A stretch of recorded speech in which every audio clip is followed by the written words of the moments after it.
గల్లీ గల్లీకి 2009 విగ్రహం దొరికినప్పుడు కూర్చోబెట్టి రాముల వారి గుడి మీద కూర్చోబెట్టి మాట్లాడినప్పుడు నేను ఊరికి వాటర్ ట్యాంక్ చేస్తా, స్కూల్ కట్టిస్తా, ప్లస్ హాస్పిటల్ కట్టిస్తా, గల్లీ గల్లీకి రోడ్డు వేస్తా, మొత్తం అక్కడ ఊళ్ళ నుంచి కూడా ఈ రోడ్ ఇక్కడ దాకా కూడా సీసీ రోడ్డు పోస్తా అని చెప్పింది. టోటల్గా ఏ ఒక్కటన్నా ఒక్కటన్నా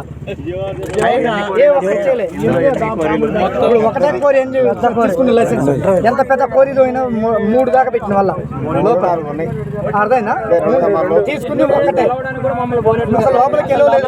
అలాంటి ఎవరు పోనీరు, ఎవడో గట్టిగా కాదు. ఒకవేళ మేము ఏమంటాం, ఇప్పుడు గట్టిగా మాట్లాడుతున్నాం, అమ్మ ఇదేదో అంటుంది కదా, సరే పోనీలే చూసినప్పు అన్నట్టుగా ఏదో జస్ట్ అట్లా తీసపోవటం, వాడిని అన్న ఒక్కడ మాట్లాడి మేనిపులేట్ చేసి 1,00,000 2,00,000 ఎత్త పట్టరా బాబు అంటాం, చెవులు మీయటం. అది శివుడు కృష్ణుడిది విగ్రహం వెలిచిన తర్వాత తీసుకుపోయి జల్లులు కలిపారు.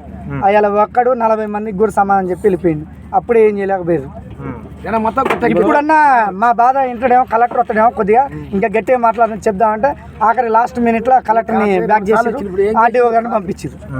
ఆర్డీ వారు కూడా ఏంది ఇప్పుడు హుజనార్ల ఈఎం స్కూల్లో మొత్తం అయిపించుకొని ఎలక్షన్ డ్యూటీ మళ్ళీ ఇక్కడికి వచ్చి 1 గంట సేపు అనిపించింది. మాట్లాడాలని ప్రజాప సేకరణ పెట్టినప్పుడు ఏంది 1000 మంది వచ్చినా మాట్లాడేది. నువ్వు ఆప్తాలు 45 మంది మాట్లాడు, 45 మందిలో ఊరోళ్ళు ఎంతమంది మాట్లాడారు? 13 మంది. మిగతా వాళ్ళంతా 35 మంది ఎన్జిఓలు మాట్లాడారు. 35 మందిలో కూడా కనీసం ఒక్కడన్నా ఈ ఊరు సరుపున మాట్లాడుతుందా? అసలు ఈ ఊరోడు ఉందా? స్థానికంగా ఇబ్బంది పడ్డోని తెలుస్తుంది. ఇబ్బంది ఇప్పుడు నాకు కడుపు నొప్పి వస్తే నాకే తెలుస్తుంది ఆ బాధ. నీకు వస్తే నీకు తెలుస్తుంది. ఆయనకి ఏం తెలియదు కదా, ఆయనకు రాలేదు కాబట్టి తెలియదు. ఇక్కడ వచ్చినప్పుడు తెలిసినప్పుడు మాట్లాడుతుంటే దానికి అభిప్రాయం చెప్పకరా బాబా అని అంటే ఆటోమేటిక్గా మేము సేకరిస్తున్నాం, మేము అనుకూలంగా ఉన్నాం, చెప్పుకోతున్నాం. ఆడైంది వీడప్పుడు